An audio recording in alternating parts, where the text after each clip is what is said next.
High in the Red Rock Canyons where Arizona Territory meets New Mexico, Nascha Black-Eagle had found peace in solitude. 15 years of silence had nearly erased the memory of other voices. His weathered hands knew only the touch of earth, stone, and the wooden carvings that kept his ancestors' spirits alive. The cliff-top hogan, overlooking Broken Skull Valley, had become his fortress and his prison. When the first monsoon of summer unleashed its fury, Nascha lit a single candle and whispered prayers to ghosts who never answered. Then came the desperate pounding of hooves through sheets of rain. A pale figure in sodden white stumbled across his threshold, leaving crimson footprints on the packed earthen floor. Her eyes, dark as thunderclouds, locked with his before she collapsed. Could this woman, this hunted bride, be worth breaking a vow he'd kept for 15 bitter years? Before we jump back in, tell us where you're tuning in from. And if this story touches you, make sure you're subscribed, because tomorrow I've saved something extra special for you. Dawn crept through the eastern window of the hogan, painting golden squares on the packed earth floor. Nascha Black-Eagle sat cross-legged beside the stranger, a worn leather medicine bundle open on the ground between them. His fingers, stiff with disuse, fumbled with the herbs he hadn't touched in years. The woman's breathing had steadied through the night. Cleansed of mud and rain, her face revealed youth, perhaps 30 winters, Nascha guessed. Her dark hair, now dried, spread across his spare blanket like a raven's wing. The white dress, torn and stained with blood and earth, lay folded in the corner. He had dressed her wounds in one of his own cotton shirts, averting his eyes as custom demanded. From the doorway, Nascha surveyed his domain. The storm had passed, leaving the world washed clean. His hogan stood on the edge of a sandstone cliff, 500 feet above Broken Skull Valley. A path, nearly invisible to untrained eyes, switched back down the eastern face. To the west rose the higher mesas of the Chuska Range, their red walls glowing copper in the morning light. In the valley below, junipers and piñons dotted the landscape like green stars on a tan canvas. This had been his entire world for 15 years. No white man's town, no reservation, no tribal gathering had seen Nascha Black-Eagle since he carried his wife and daughter's bodies to the traditional burial place north of here. After the smallpox took them, he had performed the proper ceremonies, burned their hogan, and built this new one, far from the memories. The stranger moaned softly. Nascha knelt beside her, pressing a cool cloth to her forehead. Her eyes fluttered, open dark eyes that widened in confusion, then fear. "Who?" she began, her voice a dry whisper. "Drink," Nascha said, lifting her head with one hand while offering a clay cup with the other. His own voice sounded strange to him, rusty from disuse. He spoke English, having learned it as a boy at the mission school, then honed it as a tracker for the army before returning to his people. She sipped cautiously, eyes never leaving his face. "You are safe," he said, the words feeling awkward on his tongue. "For now. Where am I?" Her accent carried the softness of the southern territories, perhaps Texas or New Mexico. "My home." Nascha settled back, giving her space. "You came last night, in the storm." Recognition dawned in her eyes. She attempted to sit up, then winced, hand going to her side where a deep gash had required his attention. "Lie still," he instructed. "You lost blood." For a moment, panic flashed across her features. "My satchel." "There." Nascha nodded toward a leather bag propped against the wall. He had not opened it, though its weight suggested papers rather than valuables. Relief softened her expression. "Thank you." After a pause, she added, "I'm Rose." Nascha nodded once, offering nothing in return. "And you are?" she prompted. He considered not answering, then relented. "Nascha." "Nascha," she repeated, struggling with the pronunciation. "I'm grateful for your help." His hands returned to the medicine bundle, selecting juniper leaves and sage. The pouch felt foreign in his grasp, like a relic from another man's life. Once, he had been a respected healer among his people, and even some of the white settlers. That was before. "You need rest," he said, crushing the herbs and adding them to a small pot of water, heating over the rekindled fire. The familiar aroma filled the hogan, stirring unwanted memories. "They'll come looking for me," Rose said quietly, watching him work. Nascha's hands paused momentarily. "Who?"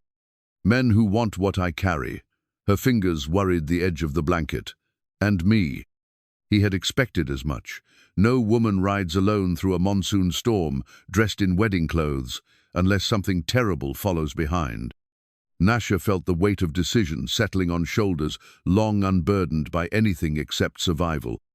The simple life he had carved from solitude now balanced on the edge of a knife. Outside, a raven called 3 times an omen his grandmother would have interpreted with grave nods. Nascha poured the herbal infusion into a cup and offered it to the woman called Rose, whose arrival had already begun to crack the carefully constructed walls of his isolation. By midday, Rose sat propped against the hogan wall, the torn wedding dress spread across her lap. Her fingers traced the delicate lace and pearl beading, now caked with dried mud and torn beyond repair. The expensive silk, once white as cloud, had transformed into a map of her desperate flight, brown from earth, green from brush, crimson from her own blood.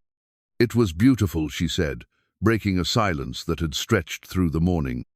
Nascha, grinding cornmeal with a stone metate, glanced up briefly. Seems impractical for riding. A small smile touched Rose's lips. It wasn't made for escape. She folded the ruined garment with surprising tenderness. Maxwell Thornton commissioned it from Paris. 6 months in transit. The finest dress in the New Mexico territory, or so everyone said. Nascha's hands stilled. Thornton? The name carried weight even in his isolated world. Rose's eyes met his. My fiancé, or he was to be until yesterday. Nascha resumed grinding, the stone-on-stone rhythm punctuating the tension in the air. Everyone west of the Mississippi knew of Maxwell Thornton, mining baron, cattle king, railroad investor. His empire stretched from Colorado to the Mexican border, growing larger with each passing year. Men who stood against Thornton had a habit of disappearing or suffering unfortunate accidents. You crossed a dangerous man, Nascha observed. I discovered he's an even more dangerous man than I realized. Rose shifted, wincing at the pain in her side. There are papers in that satchel that would ruin Himland deeds with forged signatures, evidence of bribes to territorial officials. Nascha said nothing. White men's conflicts over paper ownership of land had always seemed strange to him. The earth belonged to itself, to the Creator. Men were merely visitors, temporary as morning mist. I need to reach Santa Fe, Rose continued. The territorial judge is an honest man, one of the few Thornton hasn't bought. Nascha moved to the doorway, gazing out at the valley. Dark clouds gathered again in the western sky. The monsoon season had arrived in earnest. He pointed toward the narrow path leading down to the valley floor. The lower trail will be washed out for at least 2 days. The canyon pass. He squinted at the distant gorge where flash floods would be raging. Perhaps longer. 2 days, Rose repeated, her voice tight with worry. Maxwell won't wait that long. He has men who can track through anything. As if confirming her fears, Nascha spotted movement in the valley below. He reached for the brass spyglasser relic from his army scout days and trained it on the southern approach. 3 riders, moving carefully through the juniper scrub. Too far to identify, but their purpose seemed clear enough. They're coming, he said simply, collapsing the spyglass. Rose struggled to her feet, steadying herself against the wall. I've brought trouble to your door. I'm sorry. Nascha shrugged. Trouble finds all doors eventually. I should go, she said, though they both knew she wouldn't make it far in her condition. And lead them where? Nascha gestured to the vast emptiness surrounding them. There is nowhere to hide out there. Rose moved to the small window, careful to stay hidden as she peered out. What will you do? It was the question Nascha had been asking himself since the moment she collapsed across his threshold. 15 years of carefully maintained solitude, of separation from the conflicts of both white and Apache worlds, now threatened by a woman he didn't know and men he didn't wish to fight. First we eat, he said finally, emptying the cornmeal into a clay bowl. Then we decide. They shared a simple meal of corn cakes and dried venison in silence. Through the open doorway, they watched the storm clouds building, promising another night of heavenly fury. In the valley below, the riders had disappeared into the brush, but Nascha knew they were still coming. Men like Thornton's didn't give up easily. As darkness gathered, Rose finally spoke, the question that hung between them. Why have you lived alone for so long? Nascha stared into the small cooking fire. The same reason you ran from your wedding, he said. Some prices are too high to pay. Nascha woke before dawn, some ancient instinct pulling him from sleep. He lay motionless on his reed mat, listening. The storm had passed hours ago, leaving the world outside muffled in its aftermath. Rose's steady breathing came from the other side of the hogan, but something else had disturbed his rest. He rose silently, years of hunting making his movements fluid and noiseless. At the eastern window, little more than a gap in the mud and timber wall, he scanned the pre-dawn landscape. The valley below remained shrouded in darkness, but his trained eyes caught what others would miss, the flicker of torchlight on the western ridge path. Not the main trail that switchbacked up the cliff face, but the treacherous game trail that skirted the mesa's edge. Nascha reached for his spyglass, extending it with practiced ease. 3 riders, moving with confidence despite the dangerous terrain. They knew the secret ways someone had guided them. The lead rider's hat bore the distinctive silver band of Thornton's foreman. "They've found us," he said, turning to find Rose already awake, watching him from her blanket. "How many?" Her voice was steady, belying the fear in her eyes. 3. More will follow." He collapsed the spyglass. "They're taking the western path. We have perhaps an hour." Rose pushed herself up, moving more easily than the day before. The herbal poultice had done its work. "We need to leave." She reached for the satchel, clutching it against her chest. "These papers prove Thornton forged deeds to Apache lands, to water rights that belong to your people. He plans to dam the sacred rivers for his mines." Nascha's expression remained impassive, but something stirred within him, an ember of concern he thought long extinguished. "The land will outlast all paper claims." "Not if he poisons it first," Rose countered. "I've seen what his operations did in Colorado. Nothing grows there now, nothing lives." Nascha turned away, moving to a small chest in the corner. He hadn't opened it in 15 years. The wooden lid creaked in protest as he lifted it, revealing items from another life. A silver-trimmed gun belt with Colt revolver, a bone-handled hunting knife, leather pouches of ammunition, a medicine bundle more elaborate than the simple one he'd used for Rose. His fingers hovered over the weapons. When he'd retreated to this place, he'd vowed never to raise arms against another man again. Violence had cost him everything once before. "There are tunnels," he said, decision crystallizing. "Ancient ways through the heart of the mesa. My grandfather showed me as a boy." Hope flickered across Rose's face. "Where do they lead?" "Away from here, to the valley on the far side." Nascha strapped on the gun belt, the weight familiar yet strange against his hip. "We must move quickly." Rose nodded, already gathering her few possessions. She attempted to don the tattered wedding dress, then abandoned it with a grimace. Instead, she pulled Nascha's spare cotton shirt more tightly around herself and secured it with a length of rope as a belt.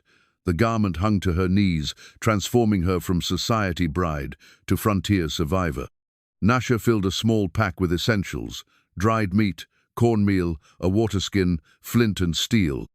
His hand paused over a small wooden carving gun eagle with outstretched wings, the last thing he'd created after burying his family.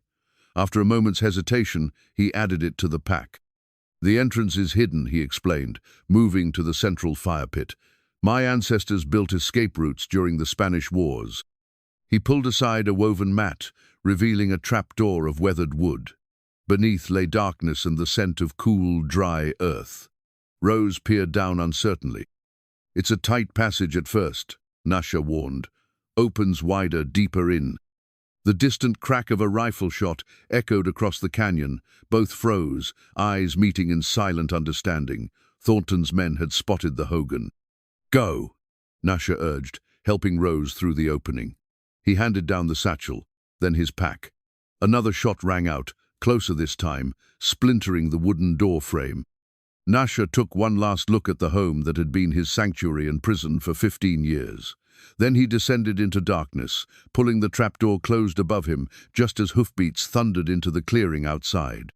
Darkness enveloped them like a living thing, thick and absolute. Nascha struck a match, its small flame illuminating a narrow, earthen passage, barely wide enough for his shoulders. The walls, reinforced with ancient timber supports, disappeared into blackness ahead. "Stay close," he whispered, lighting a small tallow candle. "The path branches." Rose nodded, her face pale in the flickering light. She pressed herself against the tunnel wall as Nascha moved ahead, the low ceiling forcing him to stoop. Above them, muffled thuds and shouts penetrated the earth, Thornton's men ransacking the hogan. "How far does this go?" Rose asked, her voice tight. 3 miles through the heart of the mesa. Nascha paused, retrieving something from inside his Shirta deerskin map, marked with faded symbols. "My grandfather made this when I was a boy. The Apache have used these tunnels for 400 years. As they advanced deeper, the passage widened enough to stand upright. The air grew cooler, damp with mineral scents. Rose's breathing quickened, each exhale forming small clouds in the chill. "I've never liked small spaces," she admitted, one hand trailing along the earthen wall for balance. "When I was a child, my cousins locked me in a root cellar, hours before anyone found me." Nascha glanced back. "Focus on the flame. Remember that fire needs air to live. Where there is fire, there is breath." The tunnel forked, one path angling upward, the other descending. Nascha consulted the map, then chose the lower route. The sound of pursuit had faded, replaced by the distant drip of water and their own careful footsteps. "My grandfather taught me these ways during the last Apache wars," Nascha said, breaking the silence. "When the blue-coat soldiers came, our people could vanish like smoke." "You fought against the army?" Rose asked. "No. Later, I guided them." Bitterness colored his voice. "I believed the peace treaties would be honored." They reached a larger chamber where several tunnels converged. Ancient pictographs covered the walls, mountain spirits, warriors with bows. Nascha raised the candle, revealing a natural skylight far above, where a thin shaft of daylight penetrated. "We rest briefly," he decided, setting the candle on a stone ledge. Rose sank gratefully to the ground, massaging her injured side. "These tunnels saved your people." "For a time." Nascha's gaze traced the painted figures. "Nothing saves forever." A distant rumble interrupted them, not pursuit, but something more ominous. The ground trembled slightly beneath them. "What was?" Rose began. "Cave in." Nascha cut her off, already gathering their belongings. "The old supports weaken with each monsoon season." They hurried forward, the tunnel narrowing again as it curved eastward. The rumbling grew louder, and small streams of dirt began falling from the ceiling. Rose stumbled, crying out as her wound reopened. Nascha turned back, finding her doubled over in pain. Without hesitation, he lifted her, one arm behind her shoulders, the other beneath her knees. Her arms instinctively circled his neck, the satchel pressed between them. "Hold the light," he instructed, transferring the candle to her trembling hand. He carried her through the constricted passage, his muscles burning with the effort. Behind them, the rumbling intensified. The tunnel shook violently, ancient timbers groaning in protest. A massive crash echoed through the darkness, the section they had just left collapsing. "Almost there," Nascha grunted, glimpsing natural light ahead. The tunnel mouth appeared a narrow opening partially concealed by brush and rock fall. With a final surge of strength, Nascha pushed through, emerging onto a small ledge overlooking a hidden valley. The afternoon sun momentarily blinded them after the tunnel's darkness. Nascha set Rose down carefully. Her face was ashen, blood seeping through her shirt where the wound had reopened. But her eyes widened as she took in the vista before them. The valley stretched green and gold beneath an azure sky, a stream glinting silver through its center. Unlike the desert terrain on the mesa's western side, this eastern valley flourished with cottonwoods and willows. In the distance, small plots of cultivated land surrounded a cluster of traditional hogans. "Your people," Rose said softly. Nascha's expression hardened. Once. He hadn't seen this valley in 15 years, not since he carried his wife and daughter's plague-ravaged bodies to the burial grounds beyond the northern ridge. Not since the surviving elders had accused him of bringing the white man's disease back to their community through his work with the army. "There's someone who might help us," Nascha said reluctantly, "if he still lives." "Who?" "My cousin, Keme." Nascha's jaw tightened. The last time we spoke, he said I was dead to the people. Perhaps he was right. The path to the valley floor wound through juniper and sage, steeper than it appeared from above. Nascha supported Rose with a strong arm around her waist, her steps growing more labored as they descended. The sun hung low on the western horizon, casting long shadows across the landscape. "Will your cousin welcome you?" Rose asked, pausing to catch her breath. "No," Nascha replied honestly, "but Keme honors the old ways. He won't turn away those in need, even me." As they approached the cluster of hogans, children playing near the stream spotted them first. Their excited shouts brought adults hurrying from the dwellings, faces curious, then stunned as they recognized Nascha. Whispers rippled through the gathering crowd. "The ghost returns. Black-Eagle's son. He walks with a white woman." A tall man emerged from the largest hogan, his hair streaked with grey, face weathered like the surrounding mesas. Recognition, then shock, registered in his eyes. 15 years of silence," the man said in Apache, "and now you appear like a spirit at sunset." "Keme," Nascha acknowledged in the same tongue. "We need shelter." Kimi's gaze shifted to Rose, noting her blood-stained shirt and exhausted stance. "The white woman is injured." "Her name is Rose," Nascha replied. "She's hunted by Maxwell Thornton's men." A murmur passed through the onlookers at Thornton's name. Keme's expression darkened. "Thornton," he spat the word like poison. "The man who steals our water, who poisons our hunting grounds." An older woman pushed forward, her silver hair braided with turquoise beads. "Bring them inside," she instructed, her tone brooking no argument. "The woman needs medicine." Kame hesitated, then stepped aside, gesturing toward his dwelling. "My mother speaks wisdom as always. Enter." Inside the hogan, far larger and better appointed than Nascha's austere dwelling, Rose was settled onto woven blankets near the central fire. The older woman, Keme's mother, Taluta examined her wound with gentle, practiced hands. "Your stitching was good," she told Nascha in English, surprising Rose, "but she pushed too hard too soon." Nascha stood awkwardly by the entrance while Kame watched him with unreadable eyes. The cousins, once close as brothers, now separated by 15 years of silence and unspoken recriminations. "You left us to guard empty rocks," Keme said finally, reverting to Apache, "while our people struggled against Thornton and his kind." "I had nothing to offer," Nascha replied. "After Kaya and Istus died." "Many died," Keme cut him off. "But the living remained. We remained." From a wooden chest, Taluta removed herbs and bandages. As she worked on Rose's wound, she spoke quietly to her son. "Bring the eagle." Keme's jaw tightened, but he obeyed, retrieving a small carved figure from a niche in the wall. He handed it to his mother, who passed it to Nascha. The wooden eagle, wings outspread in flight, fit perfectly in Nascha's palm. He stared at it in disbelief. "My carving. I made this as a boy."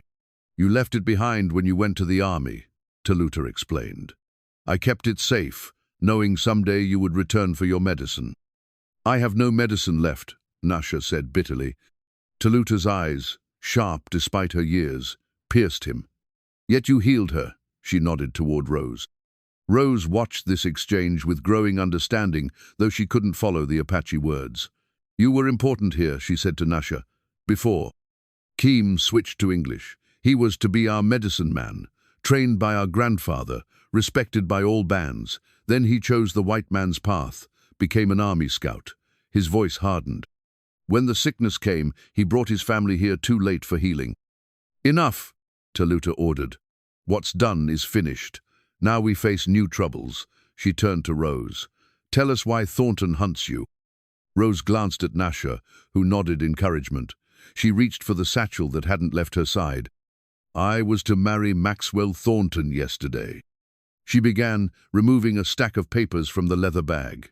"These documents prove he forged deeds to lands throughout the territory, including this valley and the water rights to your sacred rivers." Keme's expression shifted from skepticism to intense interest. He took the papers Rose offered, scanning them with educated eyes. Like many Apache of his generation, he had learned to read the white man's language as a survival skill. "These bear the territorial governor's seal," he confirmed, looking up with new respect. Where did you get them? Thornton's private office, Rose replied. My father was his business partner before he died. I had access no one else would have. Taluta finished bandaging Rose's side and sat back on her heels. You betrayed your promised husband to help strangers. Rose met the older woman's gaze steadily. I betrayed a thief to honor my father's memory. He wouldn't have wanted his name associated with Thornton's crimes. Night settled over the valley, bringing with it a chorus of coyotes from the distant hills. Inside Kemme's hogan, the family gathered around the central fire while Rose slept, exhausted from the day's journey. Nascha sat slightly apart, the wooden eagle turning slowly in his hands. Thornton's men will come, Kemme said, breaking a long silence. They always do. How bad has it been? Nascha asked. Kemme reached for a notched wooden sticker calendar, marking the significant events since Nascha's departure. Each cut, each symbol told a story. Drought years, raids, confrontations with miners, children born, elders passed. 3 years ago, they diverted the North Stream for their mining operations, Kemme explained, pointing to a particular notch. The water returned brown and sick. Cattle died. Children developed sores. His finger moved to another mark. Last winter, they claimed the eastern grazing lands, shot 2 bulls when he protested. Nascha's eyes followed the progression of marks, noting the 15-year gap in his own life's a blank space, while his people suffered. The White Mountain bands to the north have fared better, Kame continued. They have numbers, and the agent there is fair-minded. We should seek their help. A tribal war against Thornton would end badly, Nascha cautioned. Not war, legal challenge. Kem gestured toward the sleeping Rose. With these papers and White Mountain testimony, the territorial court might listen. From her sleeping place, Rose stirred. You're right, she said, her voice clearer than expected. She pushed herself up, wincing slightly. I wasn't fully asleep. The northern Apache bands have a treaty that Thornton's claims violate. Combined with these forgeries, it makes a strong case. Taluta brought her a cup of willow bark tea. You know much about such matters for a bride. Rose accepted the drink with a grateful nod. My father was a Spanish diplomat before he became Thornton's business partner. I was educated in Boston, studied the law, though women can't practice it. A shadow crossed her face. After father died last year, I discovered Thornton had manipulated him, used his connections to secure land claims that weren't rightfully his. Why agree to marry such a man? Taluta asked, the directness typical of Apache elders. Rose stared into her cup. My father left substantial debts. Thornton offered to settle them in exchange for marriage and access to my family's remaining holdings in Spanish territories. Her voice hardened. I agreed before I knew the full extent of his crimes. Once I found these documents hidden in his study, I couldn't go through with it. Nascha, who had remained silent during this exchange, finally spoke. You risked much. Less than your people have lost, Rose replied, meeting his gaze. An understanding passed between them two people who had abandoned comfortable paths for principles that mattered more. The hogan's door covering rustled as a young Apache man entered. Breathless from running, he spoke rapidly to Keem in their native tongue. Riders coming up the South Valley Road, Kemme translated for Rose. 6 men, heavily armed, they're asking questions at the trading post. Thornton wastes no time, Rose murmured. How soon? Nascha asked. By midday tomorrow, Kemme replied. We must move you before dawn. Taluta rose with the dignity of her years. I will prepare food for your journey. She paused, fixing Nascha with a penetrating stare. The sacred waterfall caves would shelter them. No white man knows those paths. Kemme's expression revealed surprise at his mother's suggestion. The Vision Quest caves, they are forbidden to outsiders. She is no ordinary outsider, Taluta countered, nodding toward Rose. And he is Black-Eagle's son, whatever path he has walked. After Taluta left to prepare provisions, an uncomfortable silence fell. Kemme studied his cousin with conflicted eyes. 15 years you've been a ghost, he said finally, neither living nor dead, guarding empty rocks while your people needed you. Nascha accepted the rebuke without response. The carved eagle sat heavy in his palm. I will create a diversion when the time comes, Kemme decided. Draw Thornton's men south while you head north to the caves." "You risk much," Nascha echoed Rose's earlier words. Keem's mouth twisted in a humorless smile. "Less than our people have lost." He rose, moving toward the door. "Rest. Dawn comes quickly." Left alone with Nascha, Rose studied his profile in the firelight. "You were respected here, loved." "I abandoned them," Nascha said simply. "You were grieving." Grief is no excuse for 15 years of cowardice. The words came out harsher than intended. Rose didn't flinch. "Perhaps. But you're here now, when it matters." Nascha looked down at the wooden eagle in his hand. "Too late for many things." "But not for everything," Rose said softly. They departed before first light, mist still clinging to the valley floor.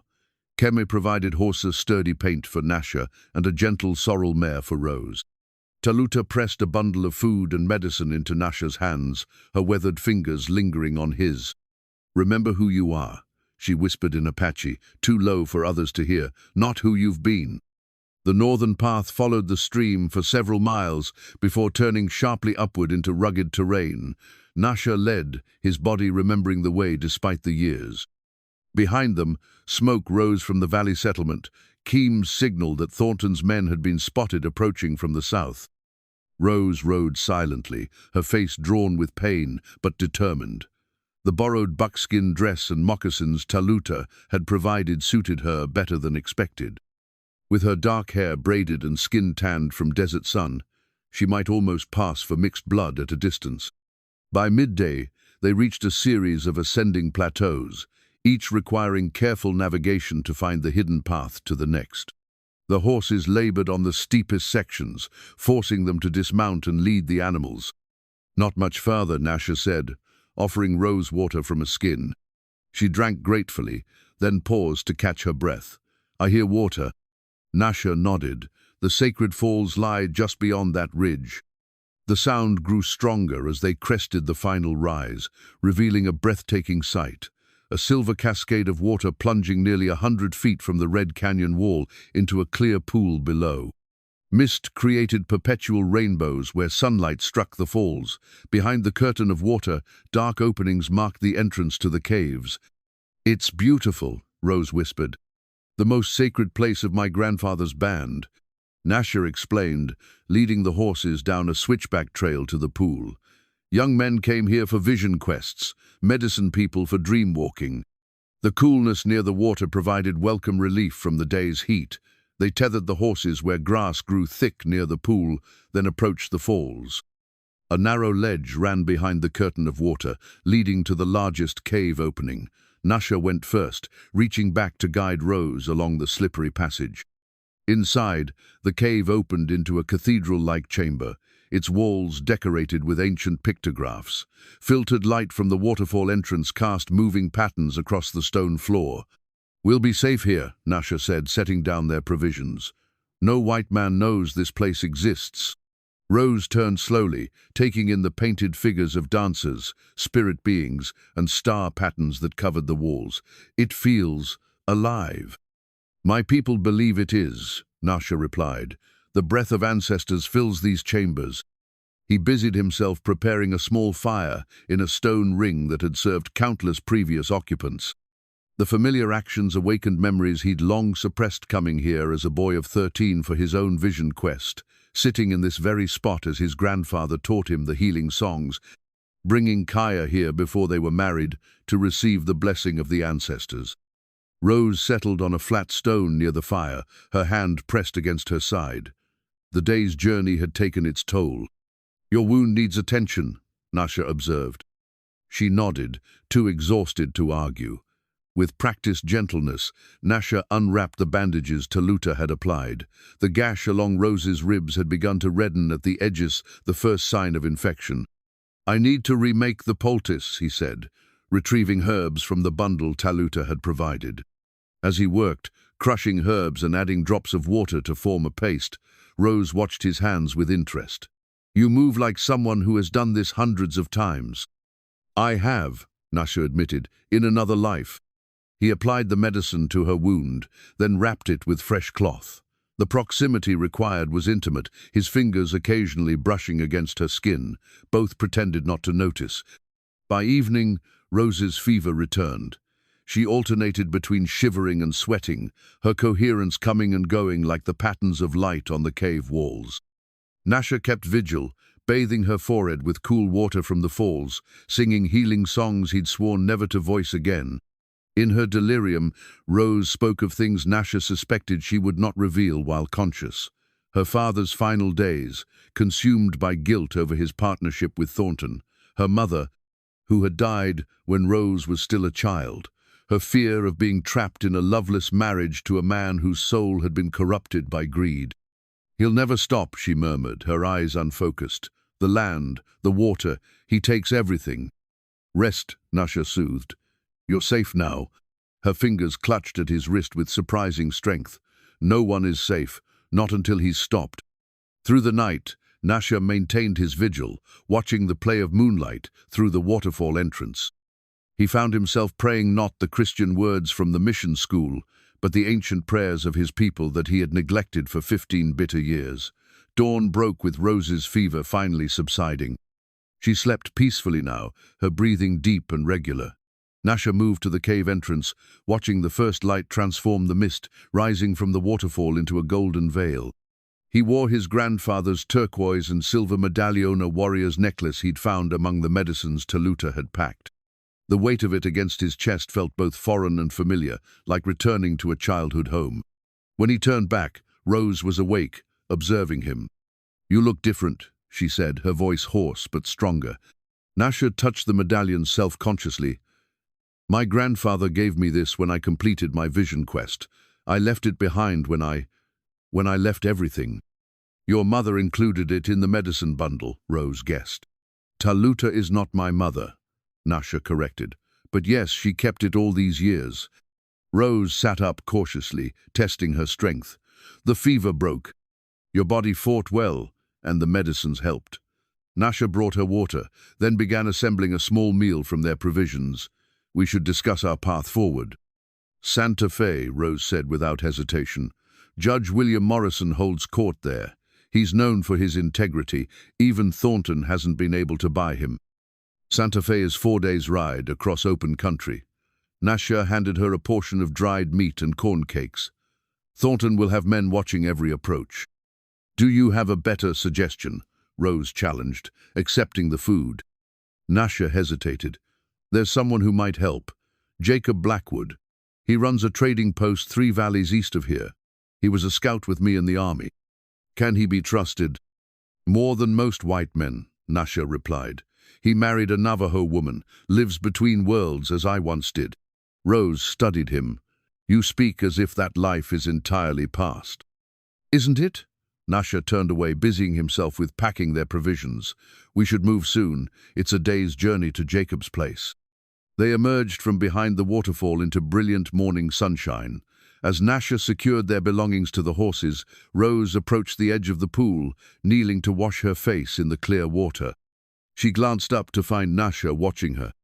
"What?" she asked. "Most white women would complain," he observed. 4 days without proper beds or clothes, hunted, wounded." A small smile touched her lips. "My mother was half Mexican. Her people were vaqueros before Texas was Texas. She taught me that comfort is a luxury, not a necessity." This revelation surprised Nascha. "You're mestiza?" "On my mother's side." Rose straightened, pushing a stray hair behind her ear. "Does that change how you see me?" "Perhaps." Nascha offered his hand to help her mount. "It explains your resilience." They rode east along a high ridge trail, the terrain gradually shifting from red rock formations to pine forest. Nascha set a careful pace, mindful of Rose's recovery and the need to stay hidden from searching eyes. They spoke little through the morning, each lost in private thoughts. By midday, they descended into a broad valley crossed by a shallow river. As they watered the horses, a young Apache boy appeared on the opposite bank, spear in hand, several fish strung on a line over his shoulder. The boy froze at the sight of them, eyes wide with uncertainty. Nascha raised his hand in the traditional greeting, speaking gentle words in Apache. The boy didn't respond, his gaze fixed on Nasha's medallion. He doesn't understand, Nascha realized aloud. He's too young to know the old language. But he recognizes that. Rose nodded toward the turquoise necklace. The boy finally broke his silence, speaking in halting Spanish. You Apache? Nascha replied in the same language, Yes, I am Nascha of the Black-Eagle family. The boy's expression remained wary. My grandfather says Black-Eagle's son died many seasons ago. Some think so, Nascha acknowledged. We seek Jacob of the trading post. Do you know him? At this, the boy nodded eagerly. 2 hours that way, he pointed eastward. My father trades with him. Nascha reached into his pack and withdrew a small carved wooden eaglet talisman he'd carried from his hogan. He held it out to the boy. Will you carry a message to Jacob? Tell him Nascha and a friend will visit tonight. We bring trouble, but also truth. The boy hesitated, then splashed across the shallow river to accept the carving. He examined it with appreciation, then tucked it into his shirt. I will run fast, he promised. After the boy disappeared into the trees, Rose turned to Nascha. You gave him your talisman. It served its purpose, Nascha replied. The eagle flies where it's needed. Dusk settled over the eastern valley as Nascha and Rose approached Jacob Blackwood's trading post, a substantial log structure with a broad porch and stone chimney. No light shone from within, but smoke curled from the chimney, suggesting occupants. Nascha signaled Rose to wait at the edge of the clearing while he circled the building, studying the surroundings with practiced eyes. 2 horses stood in the small corral Jacob's roan, and another he didn't recognize. He returned to Rose with cautious optimism. Something feels wrong, he admitted. Jacob always keeps a lamp burning after sunset. Rose nodded her understanding. A trap? Perhaps. Or simple caution. Nascha removed his gun belt and handed it to Rose. If trouble comes, ride east toward the sunrise. Don't stop until you reach White Mountain territory. Before she could protest, Nascha slipped away, approaching the trading post from behind.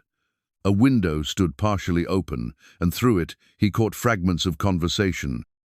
$50 for information. Apache and a woman. Thornton wants them alive. Nascha retreated silently, circling to the rear storage room where a small door allowed deliveries. It was locked, but the wood around the hasp had weakened with age. With careful pressure, the screws pulled free without sound. Inside, goods were stacked floor-to-ceiling flour sacks, cloth bolts, ammunition boxes, preserved foods. Nascha navigated through the darkness from memory, finding the door to the main room ajar.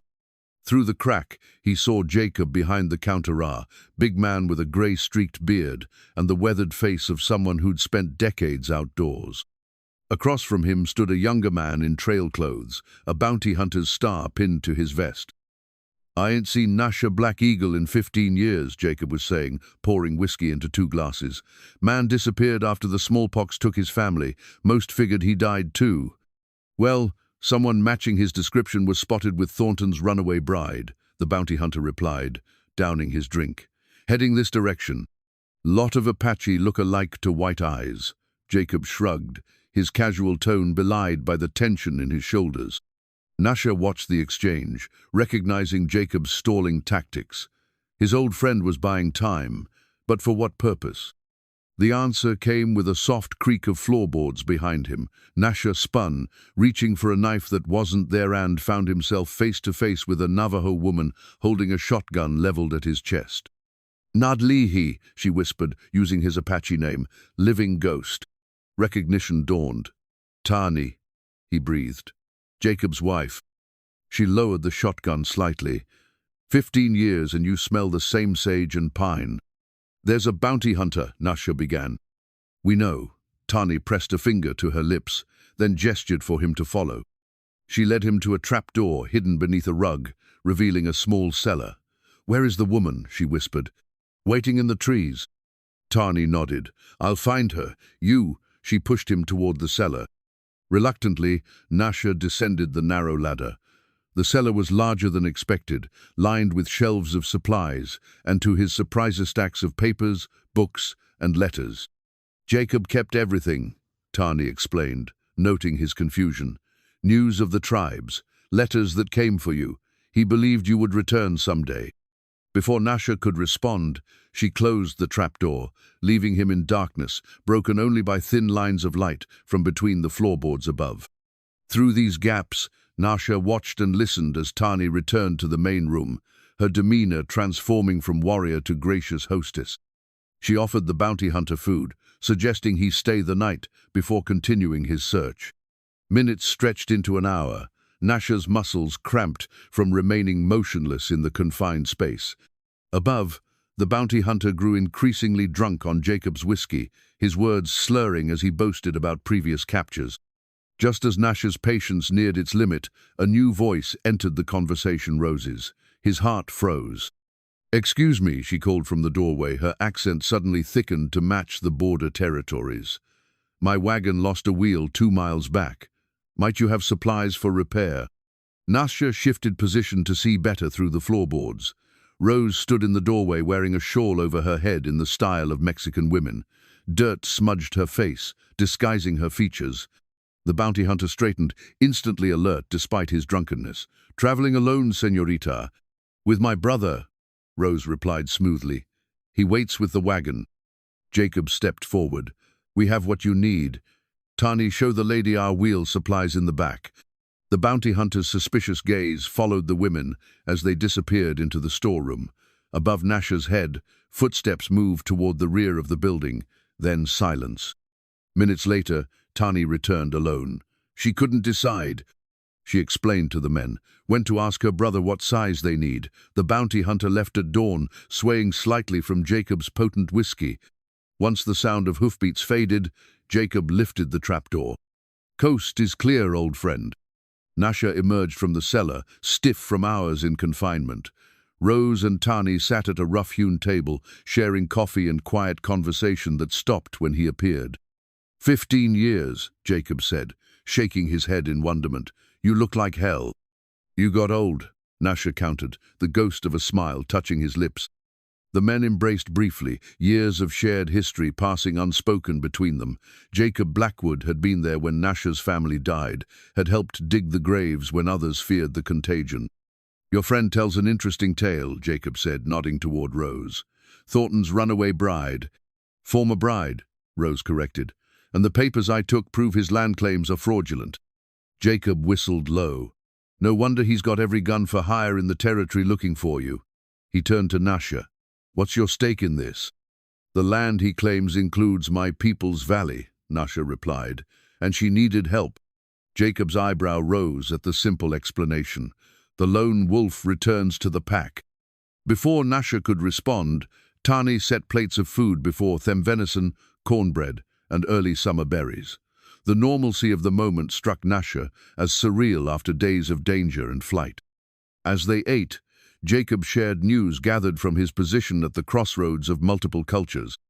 Thornton had expanded his operations aggressively in recent years, buying or intimidating smaller ranchers and miners into selling. His latest venture involved damming the sacred rivers for large-scale mining operations. "Governor's already approved it," Jacob explained. "Construction begins next month." "Unless these documents reach Judge Morrison in Santa Fe," Rose interjected.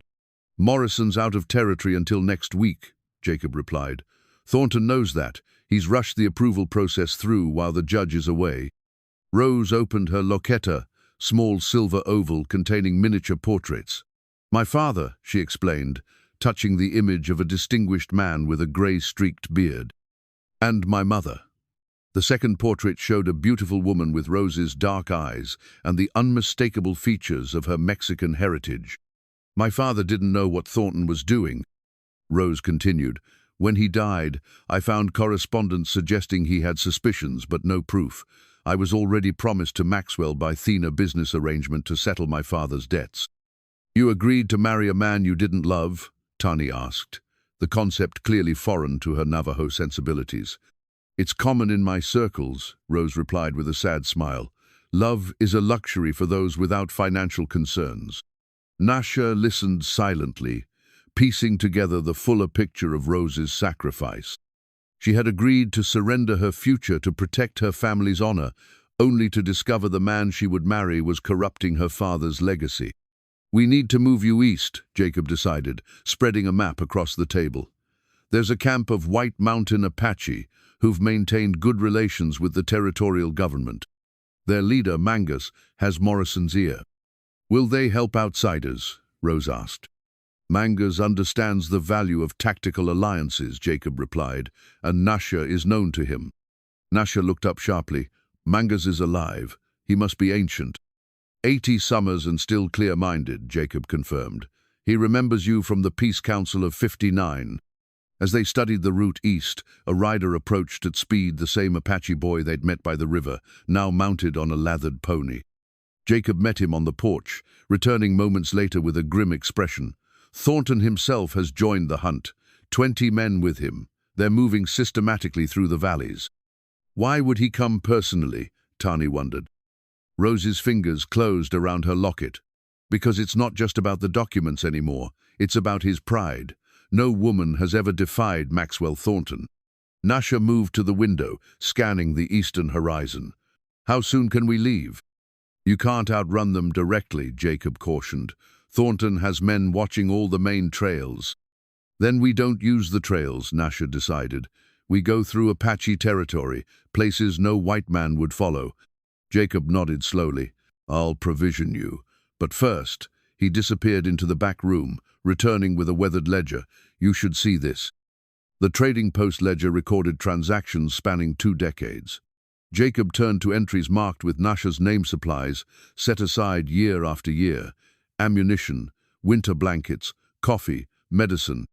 Every season, Jacob explained, in case you came back. Nascha stared at the neat columns of Jacob's handwriting, tangible proof that someone had remembered him, had kept faith during his long absence. The realization struck him with unexpected force. I didn't think anyone, he began, unable to finish. Jacob clasped his shoulder. Some ties don't break, brother. Not even after 15 years. They rode east before first light, fresh horses beneath them, and Jacob's provisions secure in their saddlebags. The morning air carried the scent of sage and rain-washed earth. Tani had blessed their journey with a Navajo prayer, touching foreheads with Rose in a gesture of unexpected kinship. 3 days to White Mountain territory, Nascha explained as they navigated a narrow canyon. If we push hard. Rose nodded, her face set with determination. The soreness in her side had diminished to a dull ache, allowing her to ride without constant pain. Ahead, the canyon walls rose higher, squeezing the path to a slender thread beside a dry creek bed. Flash flood country, Nascha warned. We should clear this section by midday. The canyon twisted like a snake, each turn revealing new configurations of red stone worn smooth by ancient waters.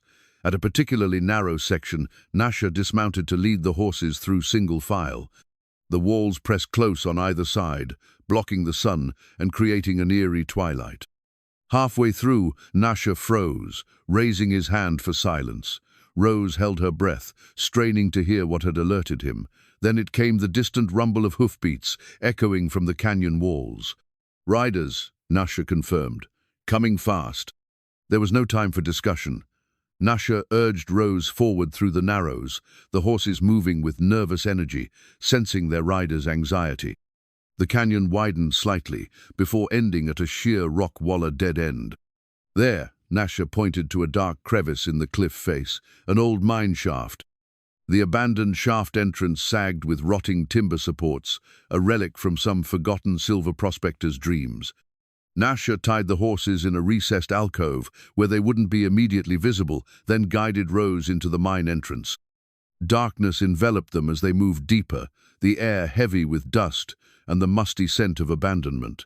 Nascha struck a match, illuminating rough-hewn walls that extended perhaps 50 feet before branching.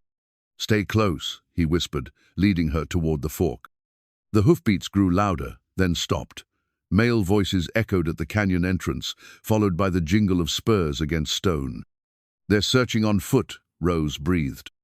Nascha pulled her deeper into the right-hand passage.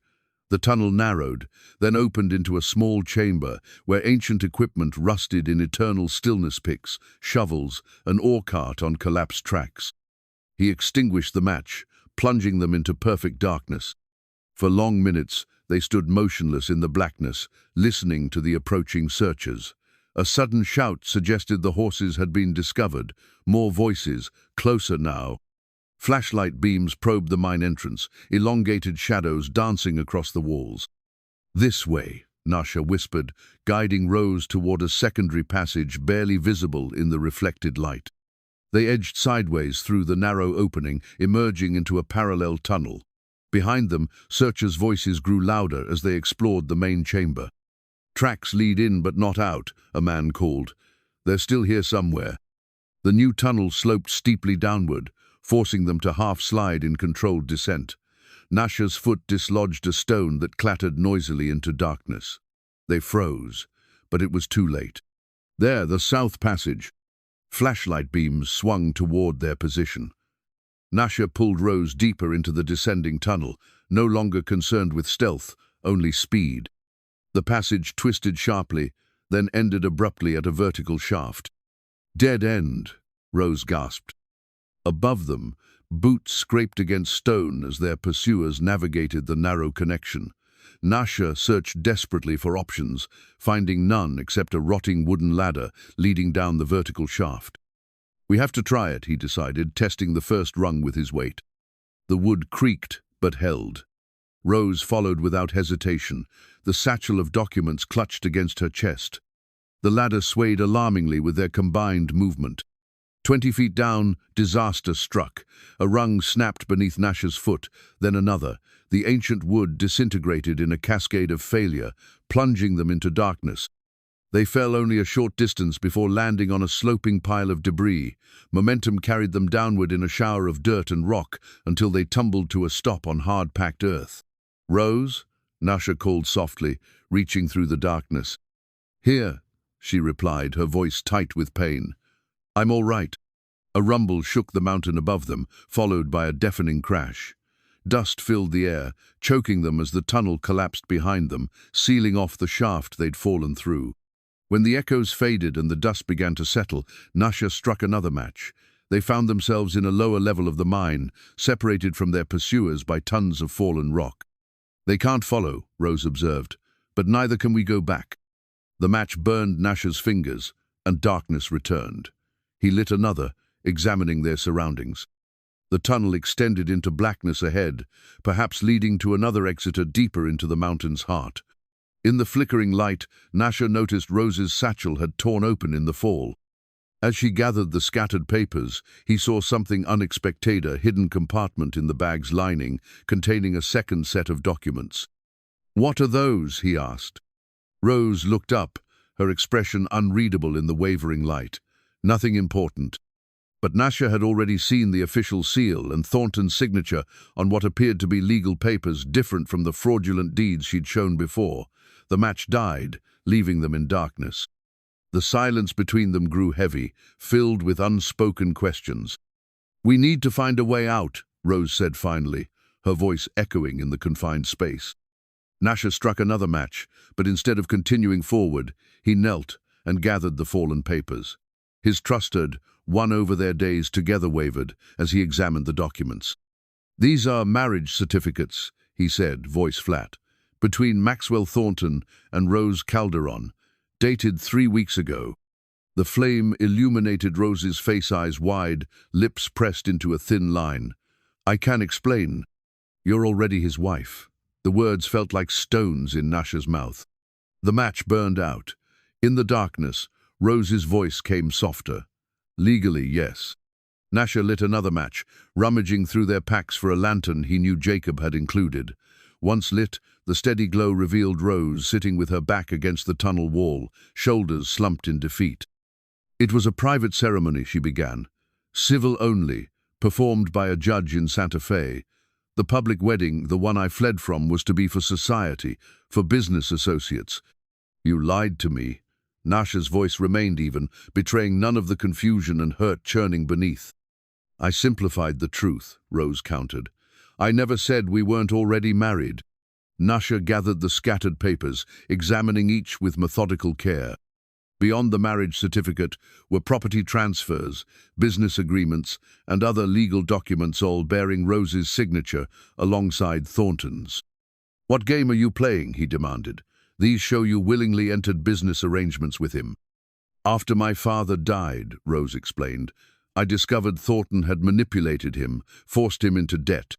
The marriage was my way to protect what remained of my family's holdings. Her voice hardened.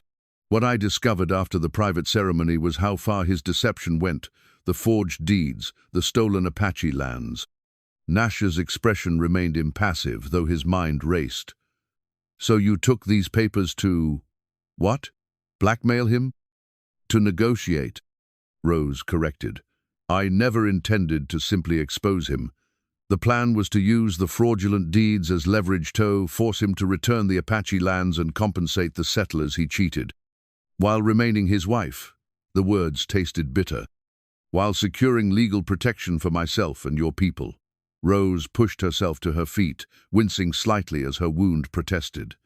The world isn't as simple as you think, Nascha. Women have few rights, and mixed-blood women even fewer. I used the only power available to me. Nascha turned away, processing this new reality. The woman he had come to respect, perhaps even care, for had concealed vital truths. Yet her explanation held its own logic, a pragmatic approach to a world where power flowed unequally. We should move, he said finally, gathering their packs. This tunnel likely connects to another entrance. Old mines usually had at least 2 ways in and out. They proceeded in tense silence, the lantern casting long shadows as they navigated the abandoned passageways. The air grew fresher as they continued, suggesting an opening somewhere ahead.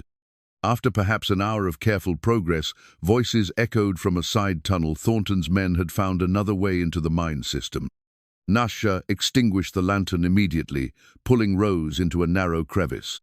Thornton wants the woman unharmed, a gruff voice carried clearly through the still air. What about the Apache? Another asked. Dead or alive? Preferably dead. Calderon says she's his wife. Why's she running? Women's hysteria, probably. Who knows? Our job is to bring her back. $500 when we deliver her to Thornton. The voices grew louder, then began to fade as the searchers took a different branch. When silence returned, Nascha relit the lantern, and they continued forward with increased urgency. Eventually, the tunnel widened into a larger chamber, with mining equipment similar to what they'd seen above. Daylight filtered through cracks in a boarded-up entrance ahead. As Nascha worked to pry loose the weathered planks, Rose spoke quietly behind him. I'm not returning to him. Whatever you think of me, know that much is true. Nascha paused, studying her in the mixed light of lantern and day. Why did you really run, Rose Calderon? Thornton. She lifted her chin, eyes flashing with defiance. Because I discovered he plans to dam the sacred river and flood 3 Apache villages. Because when I confronted him, he struck me and said the only good Indian was a dead one. Because the man I legally married is a monster who believes money justifies any atrocity. Nascha returned to the boards, leveraging his knife between them. And now? Now, I want justice, Rose replied. For your people, for my father's memory, and for myself. The boards gave way, revealing late afternoon sunlight and a steep slope leading down to a pine forest. Freedom beckoned, but the gulf between them had widened from a crack to a chasm. From inside his shirt, Nascha withdrew a small pouch of turquoise beadshes, mother's marriage beads, included by Taluta in the medicine bundle. He'd carried them unconsciously since leaving the valley, a connection to the past he'd tried to forget. In my culture, he said, truth comes before commitment. Always. 2 days of uneasy silence brought them to the outskirts of Pinon Springs, a modest settlement where the pine-covered mountains yielded to high desert plateau. They'd traveled hard, speaking only when necessary, making camp separately though within sight of each other. The wall between them remained unbreached, constructed of broken trust and unspoken regrets. Pinon Springs consisted of a main street with false-fronted buildings, a church whose white steeple needed paint, and scattered homesteads radiating outward. Nascha halted on a rise overlooking the town, his expression guarded. Santa Fe is still 2 days' ride north, he said, but we need supplies. Rose nodded, adjusting her borrowed clothesa, simple calico dress Tani had packed for her. I should go alone.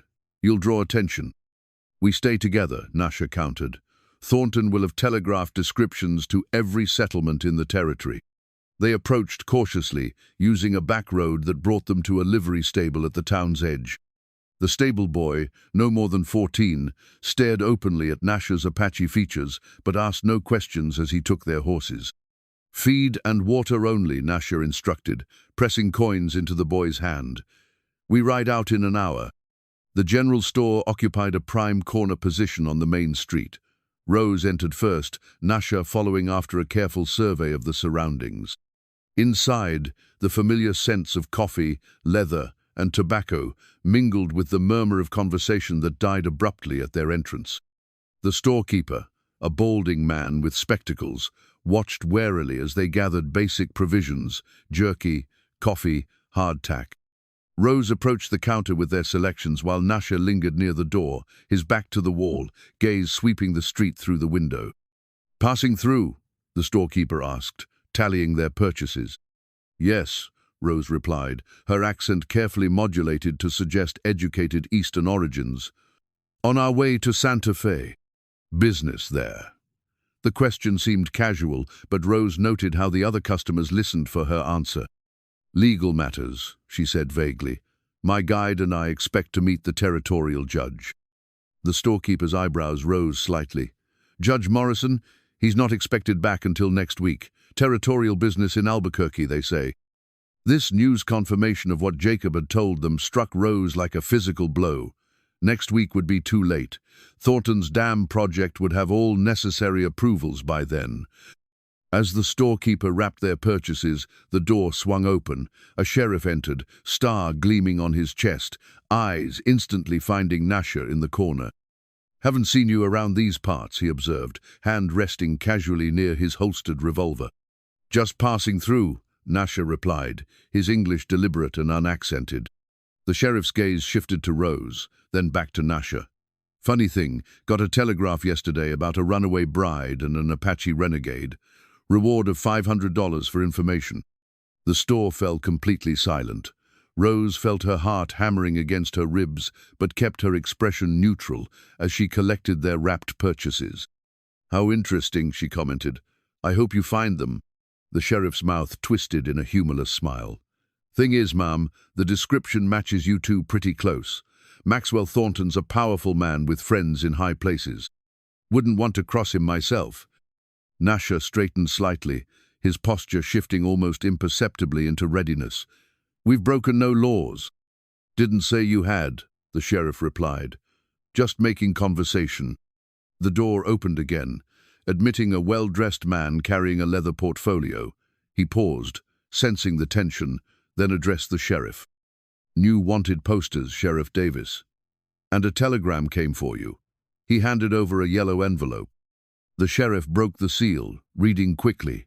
His expression changed from suspicious to troubled as he folded the paper and tucked it away.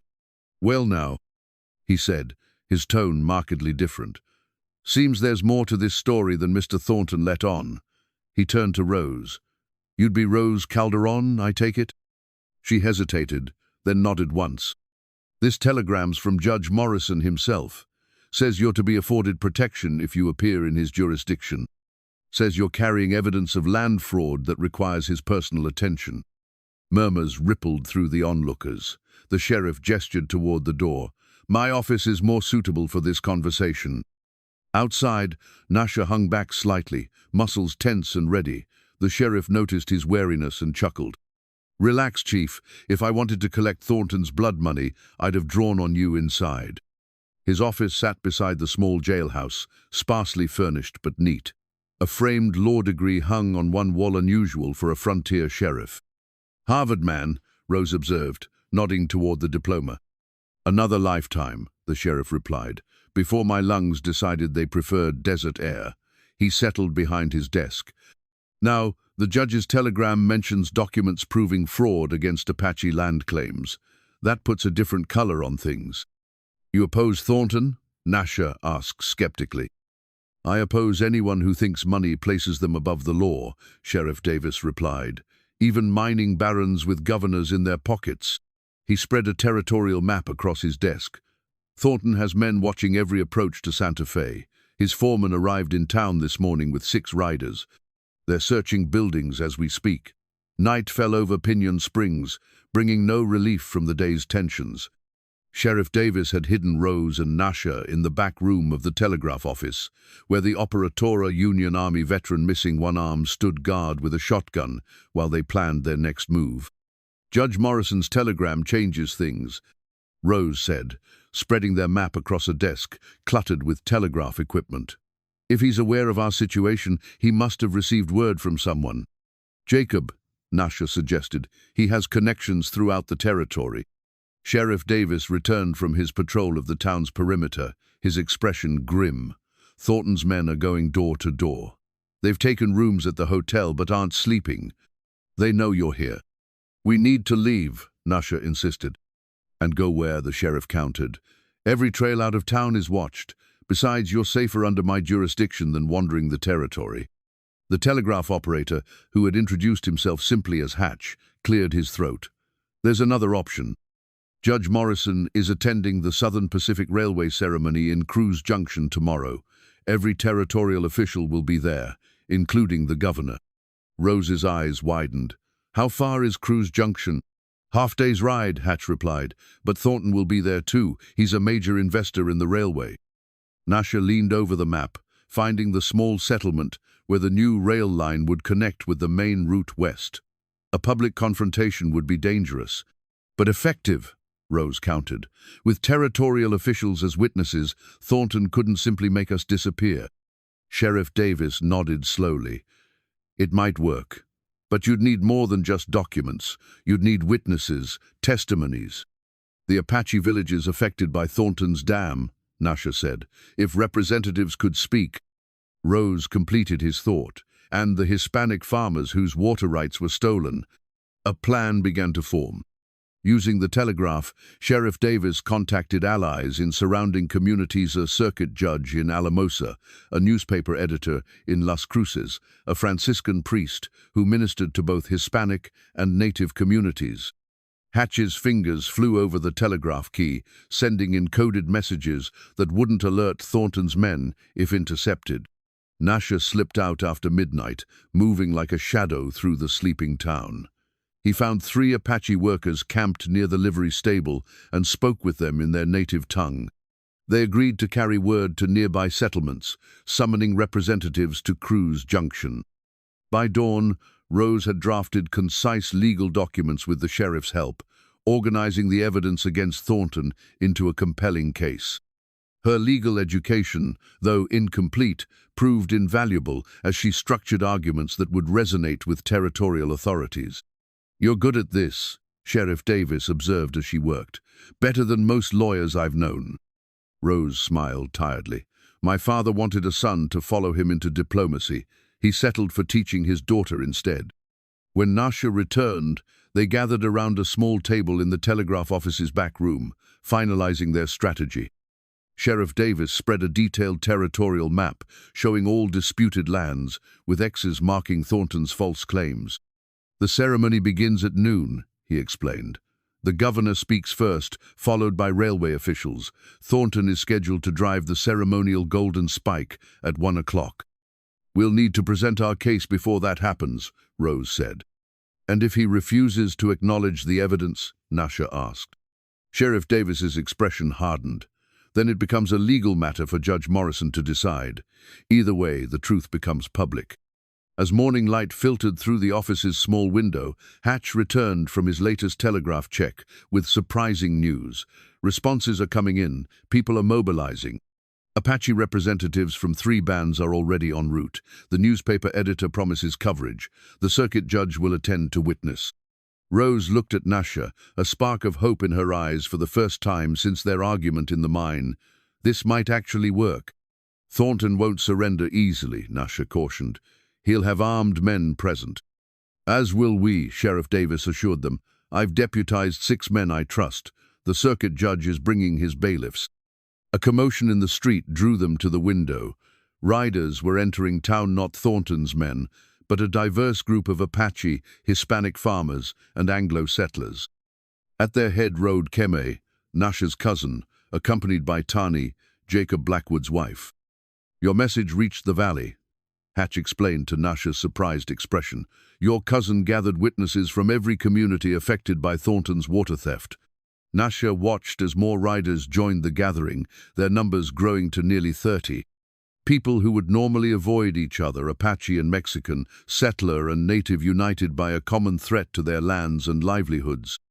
I haven't seen such an alliance since the Peace Council of '59, Sheriff Davis remarked.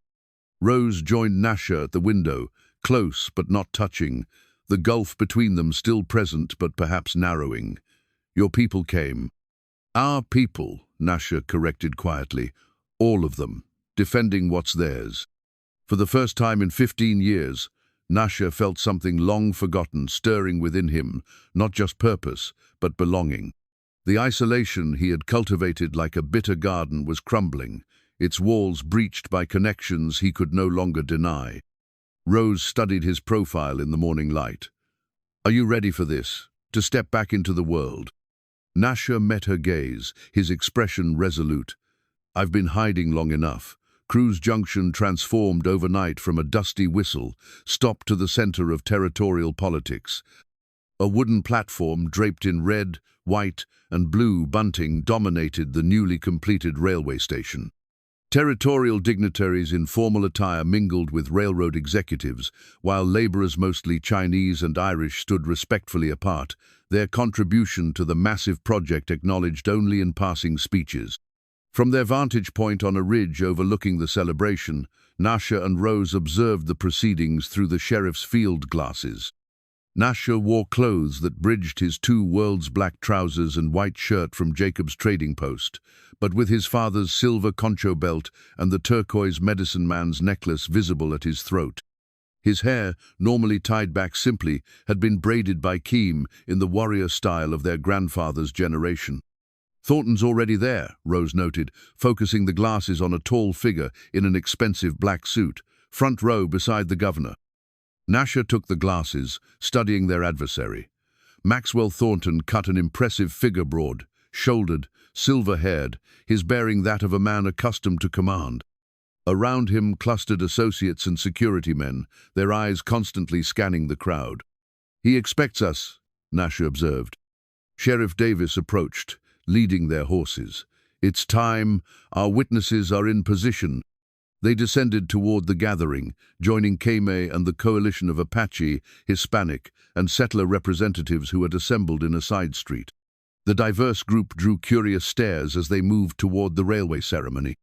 Remember, Rose addressed the assembled witnesses, speak only your truth, how Thornton's actions affected your land, your water, your communities.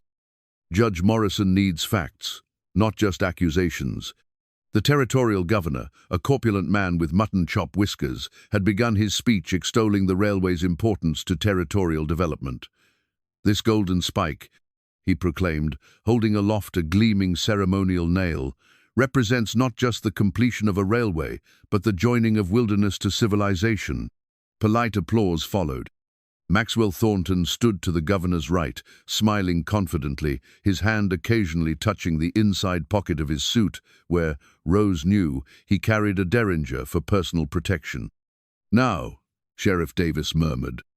Their group moved forward, parting the crowd like a wave. Nasha walked beside Rose, aware of the startled murmurs their approach generated. Thornton noticed them almost immediately, his smile faltering for just a moment before recovering with practiced ease.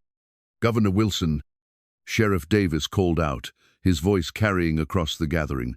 Judge Morrison, I present witnesses with urgent evidence regarding territorial land claims that require immediate attention. The governor frowned at the interruption, but Judge Morrison, a lean, austere man with penetrating eyes, stepped forward with interest. Sheriff Davis, this is most irregular. As are the circumstances, Your Honor, Davis replied. This matter concerns fraudulent land deeds affecting Apache territories and water rights throughout the region. Thornton stepped forward smoothly. Governor, this is clearly an attempt to disrupt our celebration. Perhaps these concerns could be addressed through proper channels at a more appropriate time. Judge Morrison's gaze shifted to Rose, recognition dawning. You would be Miss Calderon, I presume. Your telegram was most concerning. It's Mrs. Thornton, actually. Maxwell interjected before Rose could speak. My wife, who has unfortunately been suffering from nervous exhaustion, we've been quite concerned for her welfare. A murmur rippled through the crowd. Rose stepped forward, her posture straight, voice clear and carrying. I am legally Rose Calderon Thornton, yes. And I present these documents proving that Maxwell Thornton has systematically defrauded the territorial government and native peoples through forged land deeds and water rights claims. She held up the satchel of papers. Judge Morrison gestured her forward, while the governor sputtered objections. Thornton's face remained composed, though a muscle twitched in his jaw. These are serious allegations, Judge Morrison said, accepting the documents. They are lies, Thornton countered smoothly. My wife has been unwell, manipulated by those who would undermine progress. His gaze fixed on Nascha with undisguised contempt, including this Apache who abducted her from our wedding celebration. Nascha met his stare without flinching. I am Nascha Black-Eagle, son of the medicine chief of Broken Skull Valley. The woman came to my door seeking sanctuary from your men. Keem stepped forward, followed by representatives from each affected community. We have witnessed the poisoning of our waters by Thornton mining operations. Keem stated, we have seen our grazing lands fenced illegally under fraudulent claims. A Hispanic farmer joined in. 3 generations my family worked our land, with water rights granted under Spanish law. Thornton's papers appeared overnight, and suddenly the river was no longer ours. One by one, witnesses presented their testimony simple, direct accounts of land theft, intimidation, and environmental destruction. Judge Morrison examined the documents with increasing concern, while the governor fidgeted uncomfortably. Thornton's composure finally cracked. This is preposterous. Governor, I remind you of our discussion regarding the dam project. The economic benefits to the territory would come at the expense of legal rights and existing treaties, Judge Morrison interrupted, holding up a particular document. This deed bears a territorial seal that is subtly but definitely counterfeit. He turned to the governor. I believe this warrants immediate investigation. The railway platform had transformed into an impromptu courtroom. Judge Morrison commandeered a small table where he examined documents while witnesses continued to present testimony. The celebration crowd had grown silent, watching the unexpected drama unfold with rapt attention. Newspaper reporters scribbled furiously in their notebooks. Thornton's men had formed a protective semicircle around their employer, hands resting on holstered weapons. Sheriff Davis and his deputies maintained a watchful presence opposite them, the tension between the groups palpable. These water rights were legally purchased, Thornton insisted, his confident facade beginning to show cracks. I have receipts, contracts signed by tribal representatives. Forgeries, Nascha countered, stepping forward. The signatures of Chief Mangas and the other headmen were copied from the 1,859 peace treaty documents. I was present when that treaty was signed. These are not their marks. Judge Morrison adjusted his spectacles, comparing the signatures. He appears to be correct, Mr. Thornton. These signatures are suspiciously identical to those on file with the Territorial Office. Thornton's expression darkened. Governor Wilson, this is absurd. You approved the dam project yourself just last month. The governor tugged nervously at his collar. Based on the documentation you provided, Maxwell, if those documents are now in question. In question? Thornton's voice rose sharply. After all I've contributed to your campaigns, after the railway investments, this territory would be nothing without men like me pushing civilization forward. The outburst caused a stir among the assembled witnesses and dignitaries. Judge Morrison's gavel, which he had remarkably thought to bring, cracked against the wooden table. Control yourself, Mr. Thornton. These proceedings may be irregular, but they are still under judicial supervision. Rose stepped forward, her voice clear and steady. Your Honor, there is more. She withdrew the second set of documents, the ones Nascha had discovered in the mine. These papers show that Thornton Mining Company has been systematically diverting water from protected tribal lands. The resulting contamination has caused illness and death in 3 Apache villages. Thornton lunged toward her, his face contorted with rage. Those are private corporate documents. My wife has no authority. I have every authority, Rose interrupted, standing her ground. as your business partner's daughter, and as someone who refuses to be complicit in the destruction of innocent communities." Judge Morrison accepted the new documents, his expression growing increasingly grave as he reviewed them. These internal memos explicitly acknowledge violation of the 1,859 treaty provisions regarding water rights. He looked up at Thornton. They also reveal awareness that mining runoff was poisoning downstream water sources used by Apache settlements. Murmurs rippled through the crowd. Several of Thornton's business associates began edging away, distancing themselves from the unfolding scandal. "Poisoned water?" The governor looked genuinely shocked. "Maxwell, you assured me all mining operations met territorial health standards." "Progress requires sacrifice," Thornton snapped, his facade of respectability crumbling. "Do you think railways and mines appear by magic? These savages contribute nothing to civilization, yet they claim rights to land they neither improve nor develop." Nascha stepped forward, his voice quiet, yet carrying across the suddenly silent gathering. "My people have lived in harmony with this land for 1,000 years. We drink from its rivers, tend its plants, honor its creatures. What harmony have you created, Maxwell Thornton? What will you leave for your grandchildren besides poisoned water and scarred earth?" The simple dignity of his words struck a chord with many in the audience. Even some of Thornton's own men shifted uncomfortably. Judge Morrison rose, his decision apparently reached.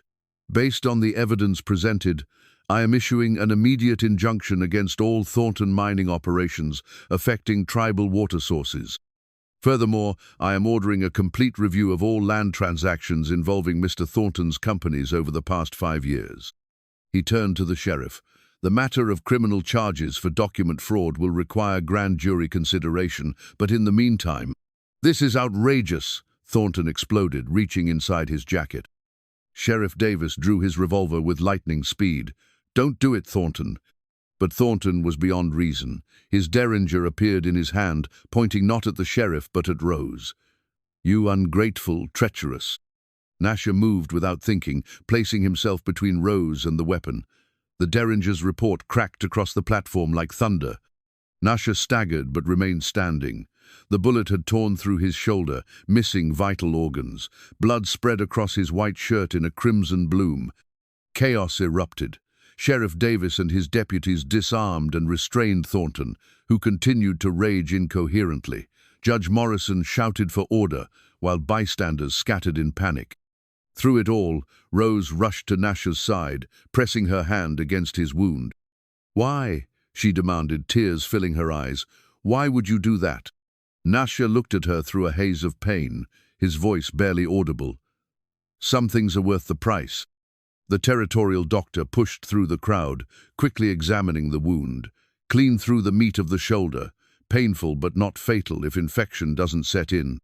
As they helped Nascha to a bench, Judge Morrison approached, the ceremonial gavel still clutched in his hand. Behind him, Thornton was being led away in handcuffs, his empire crumbling with each step. "A preliminary ruling," the judge announced, his voice carrying authority that silenced the chaotic scene. "All contested lands are to be held in territorial trust, pending full investigation. Water rights revert to original treaty allocations." He nodded toward Nascha. The Apache testimony was persuasive. A month passed like the slow turning of seasons. Nascha stood on the edge of his cliff, watching sunrise paint the valley in gold and amber. His shoulder had healed well under the combined care of the territorial doctor and Toluta's traditional medicines. Below, where once stood only his solitary hogan, a small community had begun to form. Apache families from Kame's band had joined him, building traditional dwellings in the ancient way-circular hogans of timber and earth, their doorways facing east to welcome the morning sun. The sacred number 4 guided their construction. 4 main posts, representing the cardinal directions, 4 roof beams symbolizing the seasons, the whole structure reflecting the sacred mountains that bounded Apache lands. Nascha's own hogan was being rebuilt, larger than before. The foundation stones had been blessed in the old way, with corn pollen and prayers to the mountain spirits. Young men from the tribe, eager to learn traditional ways, worked under his direction, their hands learning what their ancestors had known for generations. The morning quiet was broken by the sound of approaching hoofbeats. Nascha turned to see Rose riding up the switchback trail, her sorrel mare picking its way carefully along the path. She had changed in the month since Cruz Junction, her city clothes replaced by a practical riding skirt and boots, her hair braided simply down her back. The territorial sun had deepened her natural olive complexion, highlighting her mixed heritage. "The last papers arrived from Santa Fe," she called as she dismounted, waving a leather document case. "Judge Morrison has finalized his ruling." Nascha nodded, unsurprised.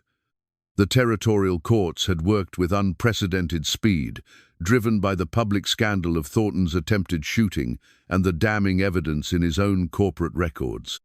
Rose joined him at the cliff edge, comfortable now with the dizzying height. The water rights are permanently restored to the Apache bands according to the original treaty boundaries. Thornton's dam project is officially cancelled. "And Thornton?" Nascha asked. Awaiting trial in Santa Fe, his investors have abandoned him. The mining company is being sold off in pieces. Rose's expression showed neither triumph nor pity. His empire died in a single afternoon. Below them, children played near the stream that flowed through the valley. Their voices carried upward on the morning breeze, speaking a mixture of Apache and English, the old and new worlds blending like tributary streams into a single river. "Your petition for tribal education funds was approved," Rose continued. "The territorial government will provide a teacher, but the curriculum will include Apache language and traditions." Nascha touched the turquoise medicine necklace at his throat. "My grandfather would find it strange teaching our ways in the white man's school." "Not so strange," Rose countered. "He adapted to changing times too, didn't he? Kept the old ways alive by making them bend rather than break." Nearby, the foundation for another structure had been laid, not a traditional hogan, but a building of stone and timber that would serve as a meeting place and clinic. Here, Nascha would resume his role as healer, combining traditional Apache medicine with knowledge gained from his years among white settlers. "The annulment?" Nascha asked quietly. "Granted," Rose replied. Judge Morrison was surprisingly understanding about marriages performed under false pretenses. They stood in comfortable silence, watching an eagle circle lazily above the valley. So much had changed in the space of a few weeks. Nascha's solitude transformed into renewed purpose, Rose's captivity in social expectations broken like chains too long worn. "Will you return to Spain?" Nascha finally asked. The question that had lingered between them since Cruz Junction. Rose turned to face him fully. "My father's family there has written. They would welcome me." Nascha nodded, his expression carefully neutral despite the sudden hollowness in his chest. "But I've declined," Rose continued. "There's too much work to be done here. The territorial governor has appointed me as liaison for Indian affairs, the first woman to hold such a position." The sunrise caught the single tear that had escaped down her cheek, transforming it to liquid gold. "Besides," she added softly, "my home is here now." From his medicine pouch, Nascha withdrew the string of turquoise beads, his mother's marriage beads, that had traveled with him since leaving the valley. "In my tradition," he said, "when a man offers these to a woman, he promises to walk beside her path, not ahead or behind." Rose touched the beads gently, understanding their significance. "And if the woman accepts?" "She promises to help him remember who he truly is when the world tries to make him forget." Rose extended her wrist, and Nascha tied the beads around it with careful precision, securing the knot in the traditional manner. No words were needed, the ancient ceremony was eloquent in its simplicity. Below them, the first candle was lit in the window of their new home, a beacon visible from the valley floor. No longer a hermit's solitary light, but a signal of welcome to all who journeyed through the gathering darkness.